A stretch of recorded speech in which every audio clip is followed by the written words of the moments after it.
So let's locally record my preview for Royal Flush. I'll answer questions in a bit, but I'm going to be busy in the rest of the week, so here are some of my thoughts going into the tournament. Royal Flush is going to be a very interesting tournament. It has 4 of the big 6 in attendance.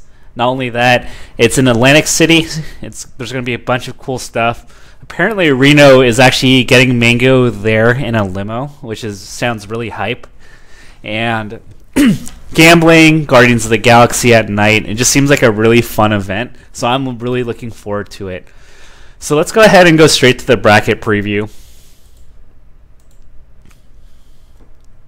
So we're going to go ahead and skip right to Melee Singles. We'll talk about Melee Doubles in a bit. And I'm going to just go ahead and kind of cheat a little bit. We're going to go straight into the preview bracket because I feel that this will do a generally good enough... This will generally do good enough in terms of predicting who will make it this far, sans a few upsets. So let's go ahead and go to losers to see where the tougher pools are. And I'm going to assume that anyone who makes it in winners, wins out, of course. But I want to see if there's any tough seeds in losers bracket to see if there's any potential shifting around that we can have in the bracket, just in case one of the people that are projected in losers may potentially win in winners bracket. So let me take a look here. We have Nintendo, 4%. Zoo, Crush, Dreffin, Slux, Prof in losers this early. Wow. MacD, Cobble. We have a bunch of people in losers. So I'm just going to go ahead and go through the brackets a little bit. I'm kind of curious to see who Nintendo would play. Okay, so there's no there's no preview button. So Nintendo's in C3, and so is Shroomed. That's actually going to be incredibly interesting. And this is going to be really interesting of a bracket because if we look at the C3 here, Nintendo and Shroomed are playing in round 1 pools. And I can foresee a situation where Nintendo wins that set and also Nintendo potentially wins the Ice Climbers Ditto. So I think Chu would ultimately prefer Shroomed, who's going to play Sheik or Marth. But it would be interesting to see if Nintendo wins that, and then we have an Ice Climber Ditto in round 1. What's really funny here is that Leffen, Disc-Hit Boogie, Chudat, and Nintendo are all going to be in that quartile if Nintendo wins. So that's going to be a really interesting kind of portion of the bracket. And this could actually be Nintendo's redemption tournament. I think a lot of people have slept on Nintendo, given that he hasn't really been traveling and he hasn't really been doing very well in tournaments, to be frank. But this could be interesting. I think that Leffen would hope for a Nintendo win. I think he'd rather play Nintendo than Chu, but Nintendo no slouch of his own. So let's see who else is interesting. I want to see who 4% is playing.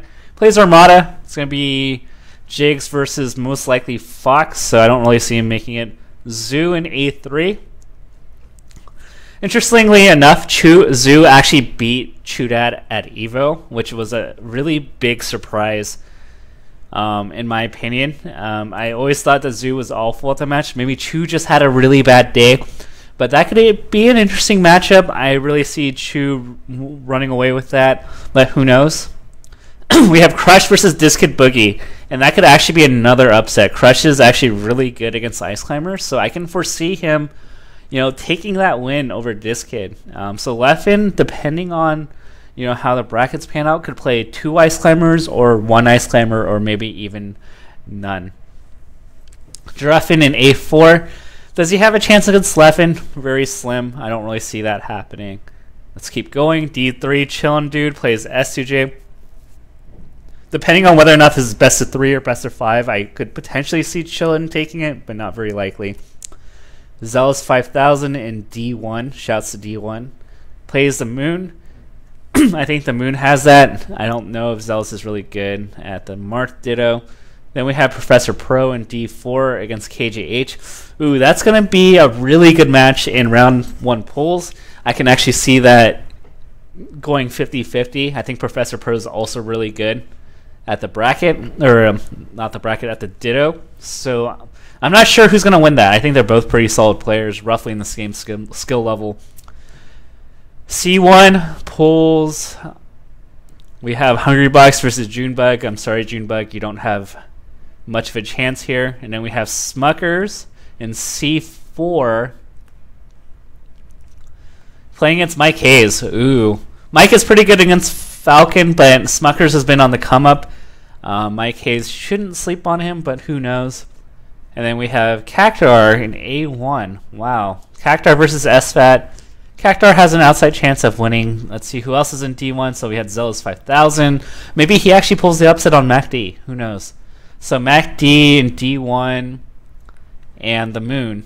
The Moon has a pretty good shot. I think he counters MacD's style, but who knows? Mafia, Milkman, Kobol. Ooh, Kobol and losers this early against Lucky. That's going to be really interesting. Is Kobol going to play Marth? Who knows? I think if he loses to Lucky and he plays Phil, that might be a disastrous early bracket loss for Kobol. I believe Phil beat Kobol at UGC. So if you're gonna go on fantasy bracket, unless Kobol is severely undervalued, I would avoid Kobol in your fantasy, because if he loses to Lucky and then loses to Phil, I think Kobol's gonna be pretty expensive, and that'd be a disaster pick if you pick Kobol and he ends up going 2-0 in bracket. K-Pan, DJ Nintendo, who does DJ play? Maybe he has some upset potential in B3. No, he has Armada. Haha, just kidding.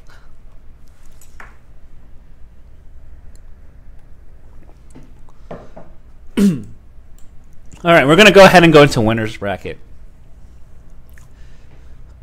Round 1, if I were to look at some interesting matchups here, Disket Boogie has an outside shot of upsetting Leffen. Ice and SJ, I think Ice is slightly favored. I'd really love to see that. KGH has a Prince Abu practice. I don't think he's disciplined enough, but I would like to see if he can take a game or two. SFAT Mike Hayes, have to give it to SFAT.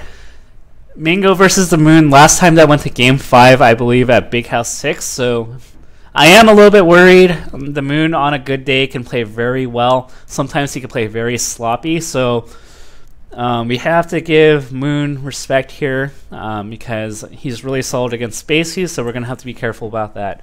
Drug Fox versus Lucky, I really see that in Drug Fox's favor. I don't really see him losing unless he pulls an egg in, like Smash Rivalries crew battles. So all in all, when I look at round 2, the only potential thing I kind of disagree with, I think Ice is going to be SJ. But for the most part, I can kind of see this being the winner's quarters. Round 2, I think Armada is probably going to 3-0 or 3-1 Drug Fox, so I think he pretty much easily gets into winner's semis. Mango versus SF's going to be very interesting, but I really like what I see from Mango's Falco, so if he can make it past, it'll be a Falco day in round 1 and quarterfinals, so if he can play relatively clean like he did in Day 2 DreamHack, then I see him making it to top 8 in winners, so I think that's pretty straightforward. Hungrybox versus Ice and KGH. I really don't see Hungrybox really having that much of a hard time. So I think he makes it pretty safe into winner semis. Leffen versus Chu. I can see an outside shot where Chu adds like new tech or Leffen plays a little bit sloppy and he ends up losing. Maybe Leffen gets into his own head. Maybe he puts too much pressure on himself and he loses. Then I could see Chu making it, and then we'd have another rematch of Chudat versus Hungrybox, which would be pretty funny. But overall, if this is the winner semis that we see here, I'm actually pretty excited. Mango versus Armada would be the Genesis 4 run back. Hungrybox versus Leffen, I believe we didn't see that since Smash Summit. So these are matchups we haven't seen in a while.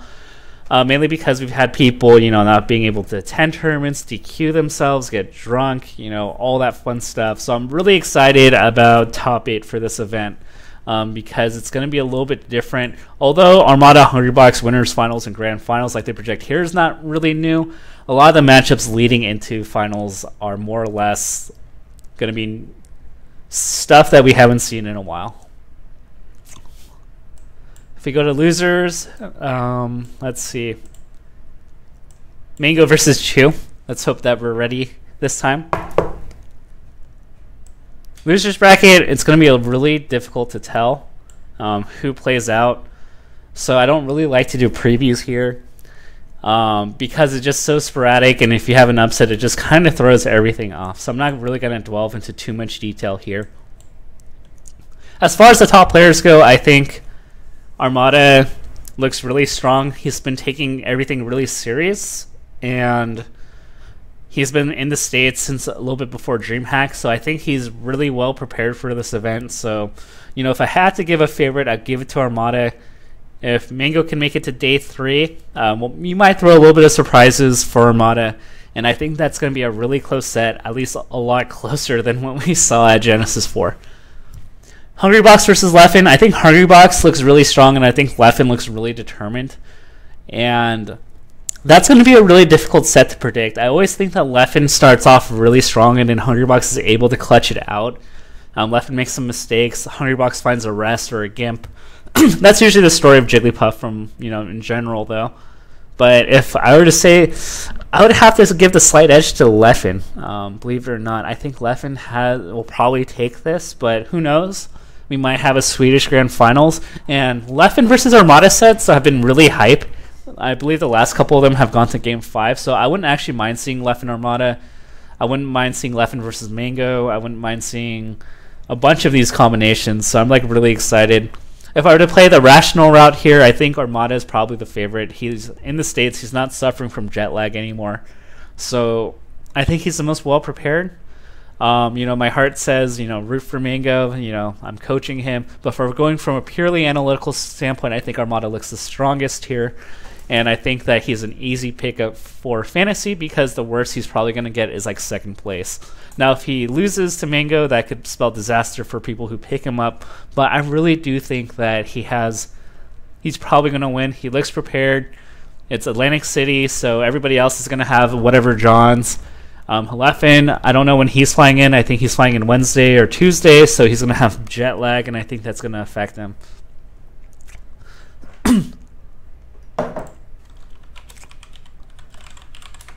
So those are my thoughts on just kind of how the bracket's going to play out, at least for the big 6 members. If I were to look here and look at value picks for fantasy, let's just kind of assume this goes reasonably well. I'll talk about some players that I would prefer to avoid if given the chance. I don't know what their value is off the top of my head, but if we're going to go here, let's see. B4 is Lucky versus Stango. That's actually pretty interesting. I think Stango's actually a sleeper here. If Stango's undervalued, which I'm not sure if he is, I think he can potentially pull the upset on Lucky, and he could potentially win out of his pool. I think Stango's actually really good. So if he's undervalued on fantasy, I recommend giving him a look. Who else do I think?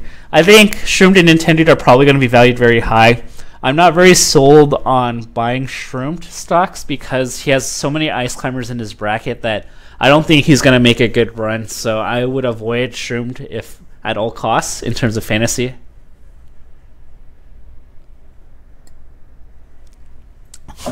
I think Maybe is really good. I believe he's a Peach main from New York.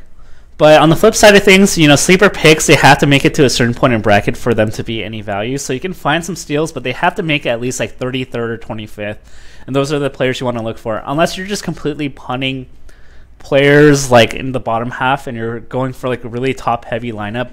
If you're going to try to steal for value, your players have to at least make it to 33rd or 25th. Or else it's a useless slot on your team. Who else do I think is interesting? I think Zealous 5000 has some potential if he's a cheap buy. I think he has the potential to beat Chillin' Dude and maybe even Slox. So keep your eyes peeled on him. I would avoid Alex19. I just think Alex19 is going to be tough.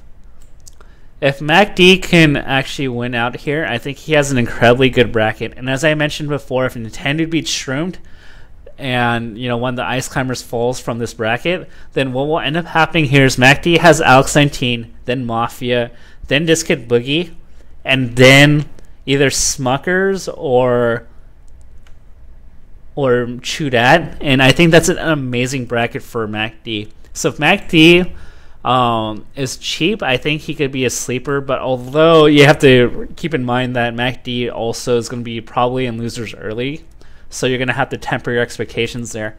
But, if he plays well, I can see him getting 9th or 13th, maybe even 9th. So if he's cheaper than the top tier players in this bracket, then I recommend giving him a look, although he's going to be a little bit more high variance here because he's going to have to crawl through losers a little bit earlier compared to other people who are in his value range. I'm not sure how much Captain Smuckers is worth. That's going to be really tough to say. I think Cactar is going to be a little bit underrated, but then again, he's been out of practice. I think Cactar is actually amazing against Marth. So if you're on the Captain Smuckers train, this is actually a real test for Smuckers because he can easily lose to Cactar here. So anything around this, like losers round 1 to losers round 3, is actually insanely unpredictable here. Even the Moon, if he loses to Mango, if he plays Crush, I think the Moon's in a lot of danger for this bracket. Crush has beat him before, and the Moon is typically valued very highly in terms of like his cost in fantasy points and fantasy dollars to invest in him. And he could lose to Crush or Dreffin potentially. It's not to undermine the Moon, but if you're like top like expensive like $180 to $200 pick or whatever he's worth loses in 17th, that's actually really bad, and there's a potential for that to happen. Who else is there that I think is interesting? Let's look at SUJ. If he loses to Ice, then he would have the bracket of... Ooh, this is kind of tough. He's going to have the winner of Colbor or Android, which are not easy matches for him. And then he's going to have either KGH or Ryan Ford, and then most likely SFED after. So that's not an easy bracket for SUJ. So if you're on the Falcon train, you're going to really have to hope and bank that SUJ beats Ice, or he can fall into 17th with this bracket. Colbol's still good against Falcon, so you want to be really careful on buying him. Discus Boogie is a risky pick here because it seems like no matter what, he's going to be facing a Peach. Although he's like pretty good against Peach, depending on his value, you don't want him to get into 17th place. So those are some of my thoughts on fantasy. Chudat looks like a money pick if he's still undervalued. Even if he loses to Leffen, it seems like he has Lucky into SUJ into Mango. It's not the say. I think a lot of people might be riding the Chu train a little bit too much. I think SUJ like messed up a lot in his tech skill last time. I think SUJ and Lucky do have a decent chance of beating Chudat, and so do Mango. So it's a little bit of a risk, but if Chu's still undervalued for whatever reason, I think he could be worthwhile. But they probably properly valued him, so he's probably going to be worth like 200 or whatever God is worth. Let's see who else. I think most of the big 4 or big 6 members are in line to at least get 5th place. From what I see here, I don't really foresee any of them getting upset too heavily in winners' quarters, but if they do, I think they most likely make it to at least 5th place. So I think they're all pretty good values, but Armada and Hungrybucks are most likely going to finish in the top 2. And so those are my thoughts for Melee Singles for Royal Flush.